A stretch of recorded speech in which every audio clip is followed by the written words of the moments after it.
Good morning students. Welcome to Shivaji online classes.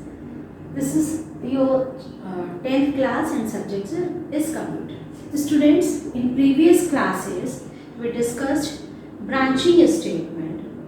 In branching statement we discussed if statement, if else, and unconditional branching statement, go to and break. Today we discuss switch expression. Okay, switch case statement. Switch case, what is a switch case statement? ये switch case statement क्या होता है? switch case statement जब हम लोग को बहुत ज़्यादा if else, जैसे nested if else होता है. nested का मतलब होता है कि आपके जो if else हैं वो आपके नंबर ऑफ, जैसे हम लोग सिंपल एक if else यूज करते हैं, तो nested if else में क्या करते हैं हम लोग, एक if else के अंदर बहुत सारे if else होते हैं.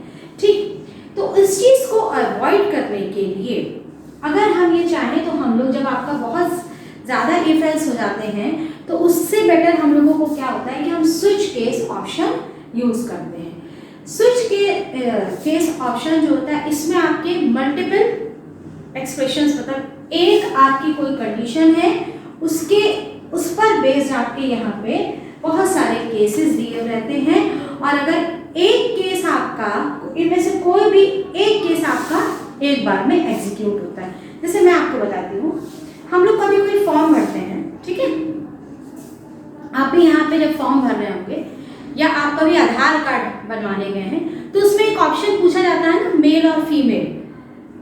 1 नंबर पे आपने किया मेल है, 2 पे फीमेल है, ठीक है, तो 1 और 2 आपके पास दो ऑप्शन. अगर आपने सपोज दैट आपने इसके अलावा कोई एक तीसरा ऑप्शन दे दिया, आपने 4, 5 नंबर कोई भी कर दिया, तो वो आपका इनवैलिड एंट्री करके आपको देता है ना. तो वहां पे क्या हुआ कि आपका 1 दिया तो मेल आया, 2 दिया तो फीमेल आया. या जैसे अभी बहुत सारे बच्चे जो है वो बोर्ड का फॉर्म भरे, चेकलिस्ट में आप लोग चेक कर रहे हैं, उसमें देखिए 0 दिया है, किसी के लिए कोड, किसी के लिए 1 दिया, तो उस हिसाब से वो ऑप्शन सेलेक्ट करते हैं. तो ये ऑप्शन आपके यही है. इसमें देखिए क्या होता है, स्विच आपका स्टेटमेंट है. स्विच हमेशा केस के साथ चलेगा, स्विच कभी अकेले नहीं चलता, केस अकेले अप्लाई नहीं होगा. ठीक है, जैसे हम लोग इफ के साथ एक्सप्रेशन लिखते हैं वैसे ही हम लोग स्विच के साथ एक्सप्रेशन लिखेंगे. क्लियर है? वो एक्सप्रेशन आपका सिंपल हो सकता है, आप a = 20 भी हो सकता है, मतलब कुछ भी, आपको एक कंडीशन हो सकती है, कुछ भी हो सकता है. क्लियर? अब आती है बारी केस क्या होता है. केस में हम लोग क्या करते हैं, केस के साथ आप देख रहे हैं वैल्यू. केस आपका जस्ट लाइक एक लेबल होता है. जैसे हम लोग गो टू के साथ लिखते हैं ना, हम लोगों ने गो टू लिखा और गो टू के साथ हमने यहाँ पे एक लेबल लिखा. लेबल को मैंने आपसे यही बताया था, जब हम लोग किसी डेस्टिनेशन पे हम लोग कहीं जाते हैं तो आपने देखा होगा, जैसे आप शिवाजी में आ रहे हैं, अगर शिवाजी का बोर्ड नहीं लगा है तो कोई कैसे जानेगा शिवाजी इंटर कॉलेज है. ठीक है ना? तो क्या होता है कि वो जो नाम है वो लेबल हो गया. कोई कहीं से आ रहे हैं, उसको ये पता है यहाँ पे इस जगह पर एंटर, अगर नहीं है तो वो तो कहीं भी ढूंढता रहेगा, ऐसे नहीं पता चलेगा. ठीक, तो ऐसे यहाँ पे ये केस के साथ कौन सा आपका केस एग्जीक्यूट होगा उसके लिए ये लेबल होता है. ठीक है, और ये हमेशा जो है लेबल जो होता है ये हमेशा कांस्टेंट होता है. ठीक है, कांस्टेंट होगा, या तो वो न्यूमेरिक कांस्टेंट होगा और या ये स्ट्रिंग कांस्टेंट होगा. ठीक, यानी कि हम लोग इसमें इस तरह से वैल्यू लिखेंगे, ये केस 1 कोलन, और केस के साथ लेवल के साथ हमेशा कोलन लगता है. ये कल आप लोग देख चुके हैं. या आप इसको ऐसे लिखोगे, या मान लीजिए हमने यहाँ पे कोई ए है तो वो हम लिख सकते हैं, या मान लीजिए, मतलब इस तरह से ही हम लोग इसमें यहाँ पे लिखेंगे. ठीक है, ये हो गया इसका न्यूमेरिक कांस्टेंट और ये हो गया इसका स्ट्रिंग कांस्टेंट. बात सबको समझ में आ गई है? ठीक है, इसके बाद मैंने स्टेटमेंट, तो केस के बाद आप स्टेटमेंट चाहे 1 दें चाहे 4 दें, वो आपकी मर्जी, जैसे हमारी रिक्वायरमेंट है. मैंने यहाँ सिर्फ एक स्टेटमेंट ली. स्टेटमेंट के लास्ट में आपको सेमीकोलन लगाना ही है, जैसे हम लोग लगाते हैं. ब्रेक, किसी भी केस को, जैसे मान लीजिए हमने आपसे क्या है, स्विच एक बार दिया जाएगा पर उसके साथ मल्टीपल केस होंगे, मतलब आप केसेस बहुत सारे लेंगे, और हर एक केस की जो लास्ट स्टेटमेंट होगी वो ब्रेक है, ये मस्ट. क्योंकि अगर आपने ये ब्रेक नहीं लिखा, मैंने आपको ब्रेक का बताया था, ब्रेक क्या करता है, एग्जिट फ्रॉम द लूप. जिस जगह पर काम कर रहा होता है वो वहां से तुरंत आ जाता है.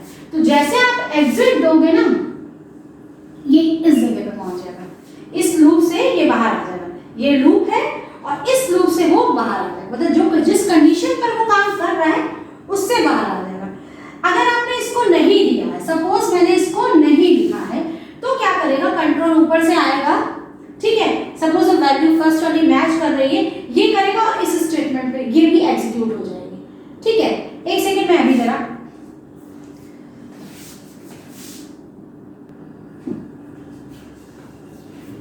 इस तरह से आपको क्या है कि अगर आपने ब्रेक नहीं दिया तो वो क्या करेगा, कंटिन्यूएशन में जो नेक्स्ट केस है उसको एग्जीक्यूट करेगा।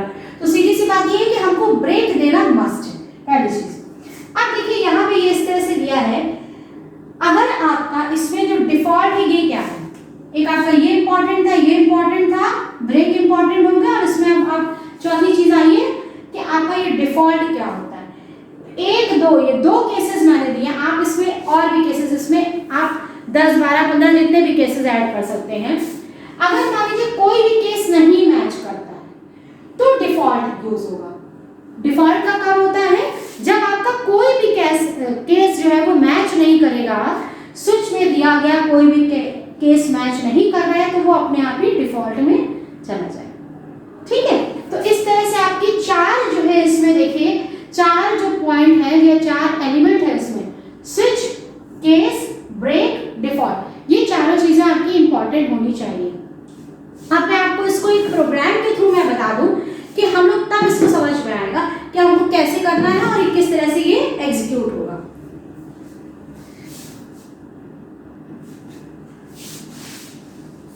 हाँ बच्चों, अभी इसका प्रोग्राम देखिए। हम लोगों को आपके पास यहाँ पे 3 केस हैं, केस 1, केस 2 एंड केस 3।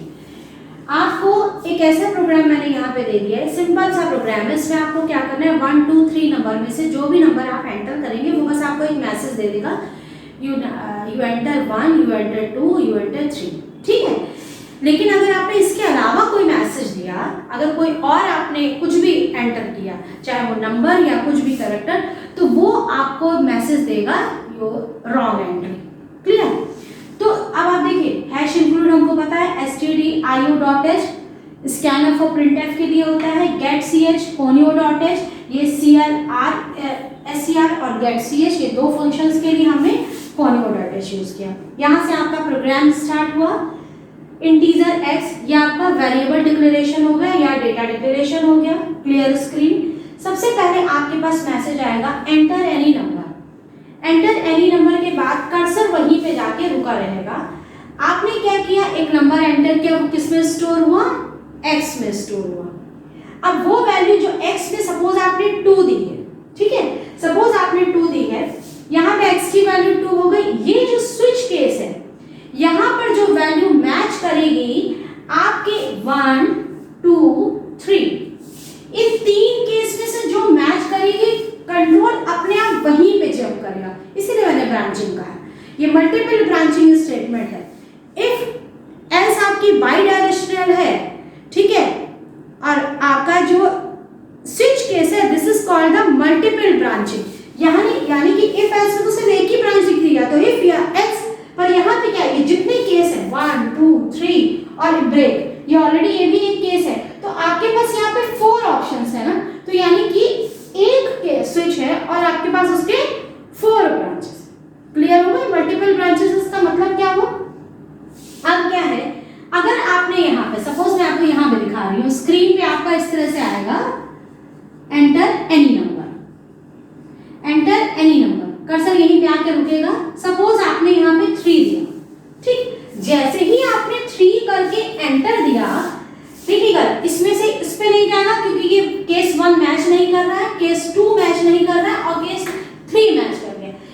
ये जो वैल्यू है ना, ये होगी इस x से मैच, ठीक, ये ध्यान रखिएगा।